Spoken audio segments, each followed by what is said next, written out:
Hi everyone, Kevin here with Chavolo di Bromana. On this week's episode, we are making peanut butter chocolate cake with mini peanut butter cups on top. My friend Paul requested this cake for his birthday. It is one of my favorite cakes to eat.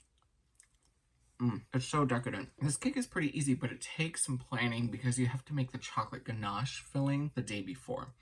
Let's go ahead and get started. In a medium saucepan, bring 2¼ cups heavy whipping cream and ½ cup packed golden brown sugar to a simmer, whisking to dissolve the sugar.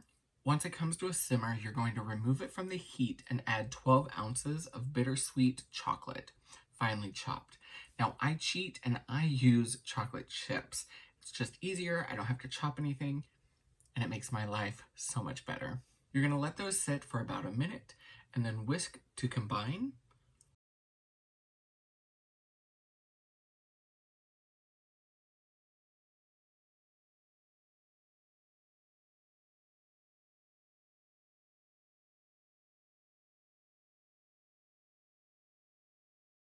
Once your chocolate is fully melted, you're going to whisk in ½ cup of old-fashioned chunky peanut butter.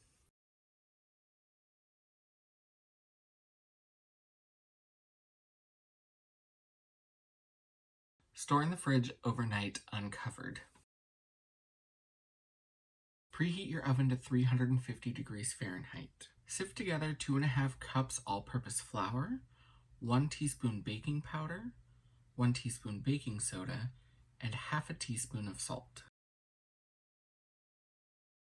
In a separate bowl, beat 10 tablespoons of unsalted butter at room temperature and ½ cup of old-fashioned chunky peanut butter. Now, don't do what I did the first time I made this recipe, which was pull all of the butter that I needed for both the cake and the frosting at the same time.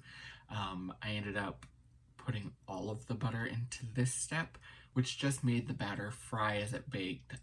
It was delicious and super moist, but far too much butter. Beat in 1 pound of golden brown sugar. Once that's creamed together and has a nice silky consistency, beat in 4 large eggs, one at a time.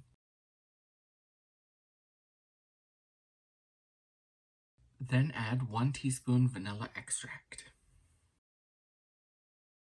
With your mixer on a low speed, beat in your flour mixture in 4 additions, alternating with 1 cup of buttermilk. So you'll end up having 4 additions of the flour mixture and 3 additions of the buttermilk.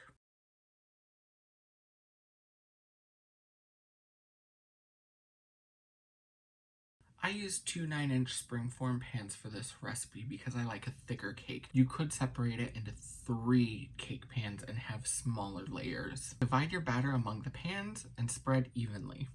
If you do the thinner layers, you're going to bake your cake for about 25 minutes or until a tester comes out clean. If you do a thicker layer, it's going to cook about 35 minutes. Mine almost went to the 40-minute mark. Cool the cakes for about 5 minutes and then turn them out onto wire racks. Sometimes accidents happen, like today. I was in a hurry when I flipped the second layer and I wasn't paying attention to what I was doing, and I ended up dropping my second layer of cake. So accidents happen, and what did I do? I just made another batch of batter, and voila, what was going to be a 2-layer cake ended up being a 3-layer cake. While your cake is baking, you're going to want to make your frosting. In an electric mixer, you're going to beat 2 8-ounce packages of cream cheese at room temperature, 6 tablespoons of unsalted butter at room temperature, and 1 1/4 cups powdered sugar.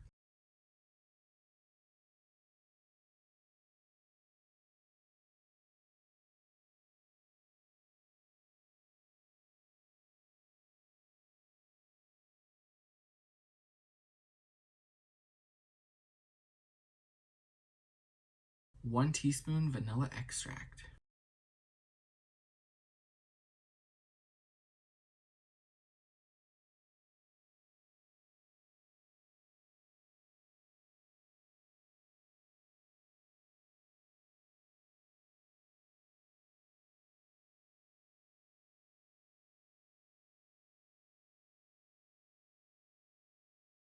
Set that mixture aside, and now you're going to make a whipped cream component. You're going to whisk together 3/4 cup chilled heavy whipping cream and 3/4 cups powdered sugar in a bowl until the mixture holds medium firm peaks.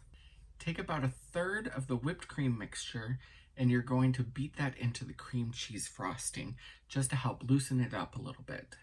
Once that frosting slackened a little bit, you're going to fold in the remaining 2/3 a little bit at a time, and what you want here is to keep chunks of whipped cream inside of that cream cheese frosting. So this frosting is an interesting mix of cream cheese frosting and whipped cream frosting. As you eat the cake, you do notice bits of the cream cheese and bits of the butter and then bits of the whipped cream all coming together to make this beautiful whipped cream, buttercream, cheese frosting.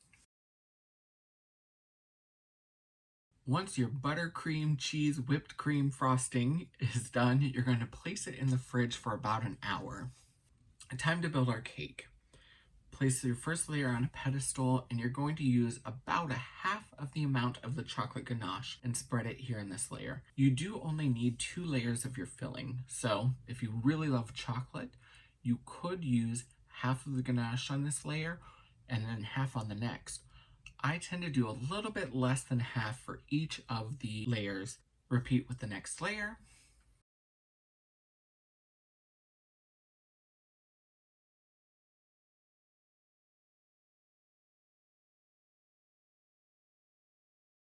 And then finally add your 3rd layer on top. Top the final layer with your frosting. I dollop all of my frosting on top and then I like to push it down and around the edges of the cake. Typically, if you use the thinner layer, you'll be able to get your frosting to stretch all the way around the cake. I made the decision to put all of the frosting on top and just let it flow over the sides so you get that nice chocolate ganache seeping out at the edges and then that giant thick layer of frosting on top. Quarter up some peanut butter cups and top it with honey toasted peanuts.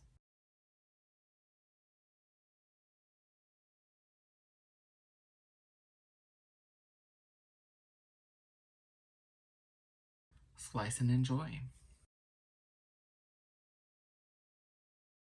Like I said, I really love this cake. It's really easy to make if you don't make mistakes like I did. The frosting is really delicious. The ganache, you can eat it with anything.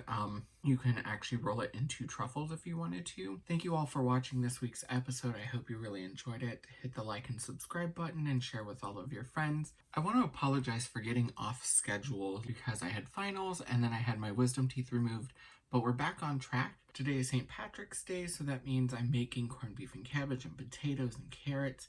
But join me next week as we make rosemary and cheddar soda bread. Have a great week, y'all.